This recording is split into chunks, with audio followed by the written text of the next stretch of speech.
Hello, everyone, and welcome to Ignition Time. Folks, the latest jobs report has emerged and it does indicate a strong rebound for the US economy. Welcome to our channel, everyone. Let's start with this headline on your screen from the Wall Street Journal. The October jobs report revealed that there's been a strong rebound as the American economy added 531,000 jobs. And in fact, the jobless rate, the unemployment rate, fell down to 4.6% as the labor market is actually starting to bounce back from the summer lull. Folks, this is great news. Now, I want to be honest with you. I want to provide great news on our channel, and I think that this is a ray of hope. In fact, I think with the new pill from Pfizer has now introduced a pill that is actually going to reduce hospitalizations and death by 89% if taken within 3 days of COVID symptoms. I believe, folks, this is effectively the end of the pandemic. So, what did the Wall Street Journal report? The US labor market did indeed spring back to life in October after a summer slowdown, with employers briskly adding jobs and nearly 200,000 women joining the workforce. So the economy added 531,000 jobs last month. This was the biggest gain in 3 months. And the good news is that restaurants, consulting firms, and factories all boosted hiring. In fact, nationwide job growth was stronger in August and September than previously anticipated, and new data boosted unemployment over that period by 235,000 jobs. So, folks, in short, the unemployment rate is now down to 4.6% in October from 4.8% in September, and it is down by more than half a percentage point in 2 months. As you can imagine, the stock market reacted to this, and the stock market is at an all-time high. But the good news, again, is that we are getting back to work. Now, there is a flip side to this, folks. The United States still has 4 million fewer jobs than it had in February 2020. In other words, 4 million of our fellow Americans are simply not working. Did they drop out of the workforce? Are they simply waiting to get back into the workforce?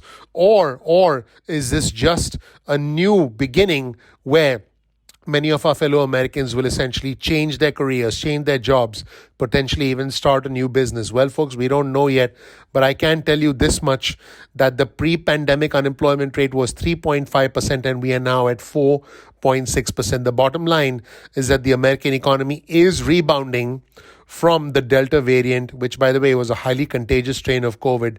Employers are saying they're eager to hire and are raising wages as they compete for a smaller pool of workers. So the shortage may be easing. The good news is about 180,000 female workers aged 16 and older joined the labor force in October, and COVID cases declined. So a lot of economists have said, and this is correct, that women were disproportionately impacted by the pandemic because many work in fields involving women involve human interaction such as teaching. Now, while the increase in female workers was modest, there is hope that women will indeed get back into the workforce, specifically as more and more children get vaccinated. According to Gregory Darko, who's a chief US economist at Oxford Economics, and by the way, we'll show you a chart on your screen here, which represents the US labor force level and the change from January 2020. You'll see the impact on those who are 25 to 54 years old. You can see that they actually bounced back much better than the overall labor workforce. But this is what Gregory Darko said. Friday's report points to evidence that we can and will have stronger job growth going into next year. The idea that somehow we've reached a new post-COVID normal and that we're not going to see stronger job growth because labor supply is constrained and there are going to be permanent labor shortages is simply misguided. So, folks, the economy is making progress. This is great news. The unemployment rate now is below the 4.8% level that a majority of Federal Reserve officials had anticipated in the past several months. So this is all good news. Now, as you can imagine, President Biden will want to take credit for this because at the end of the day, folks, politics does play a factor. President Biden, in fact, said this: America continues to add jobs at a record pace. It is a historically strong recovery. The unemployment rate has fallen again today down to 4.6%. Our economy is on the move. Let's roll the tape and hear from President Biden. Today, another great day for our economic recovery. Americans are getting back to work. Our economy is starting to work for more Americans. Thanks to the economic plan we put through in Congress earlier this year and a successful vaccine deployment, America continues to add jobs at a record pace. In this historically strong recovery, unemployment rate has fallen again today, down to 4.6%. This included a substantial drop in unemployment for Hispanics, which was much needed. Our economy is on the move. This morning, we learned that in October, our economy created 531,000 jobs, well above expectations. We also learned that job growth over the prior 2 months, August and September, was nearly 250,000 more jobs than previously thought.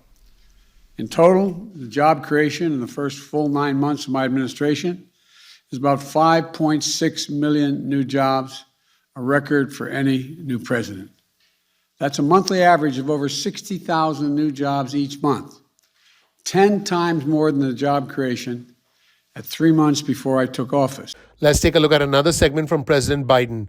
Thanks to the economic plan that I got through Congress earlier this year and our successful vaccine deployment, we're adding jobs at a record pace. Let's roll the tape and check out another segment featuring President Biden. Let's watch.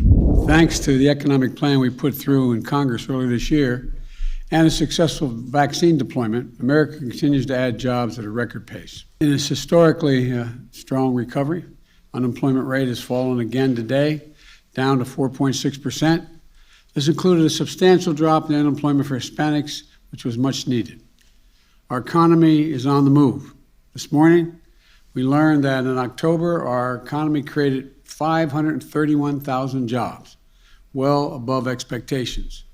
We also learned that job growth over the prior 2 months, August and September, was nearly 250,000 more jobs than previously thought. In total, the job creation in the first full 9 months of my administration is about 5.6 million new jobs, a record for any new president. That's a monthly average of over 60,000 new jobs each month, 10 times more than the job creation at 3 months before I took office. New unemployment claims have fallen every week for the past 5 weeks, are down by more than 60% since I took office, and are now at the lowest level since the pandemic started.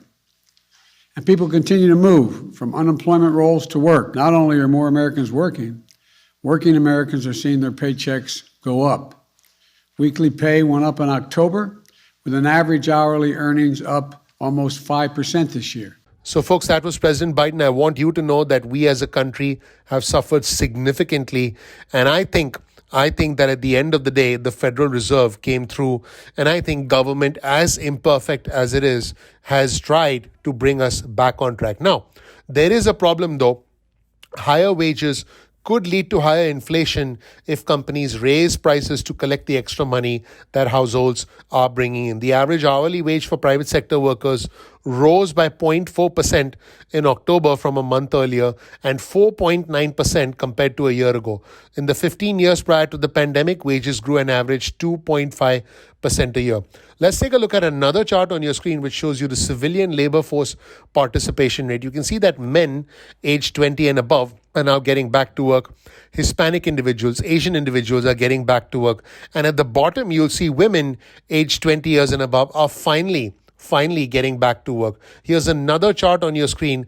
This shows you the change from a year earlier in weekly earnings and inflation for all private workers, goods producing workers, service producing workers, and leisure and hospitality workers. So you can start to see that leisure and hospitality is indeed bouncing back, and this is extremely encouraging. And finally, let's take a look at this chart which shows you the personal savings and unemployment insurance payouts. So the personal savings rate actually went up as the change in unemployment insurance payouts took place since January 2020. In other words, a significant amount of money was handed out by way of unemployment insurance payments. Now, I wish that unemployment insurance payments had continued specifically for those who need help the most, but the fact is there is no political will right now for an extension of unemployment benefits. And I'm just being honest with our viewers and subscribers because I don't want to string you along and give you false hope, unlike some other channels and some other content providers on YouTube.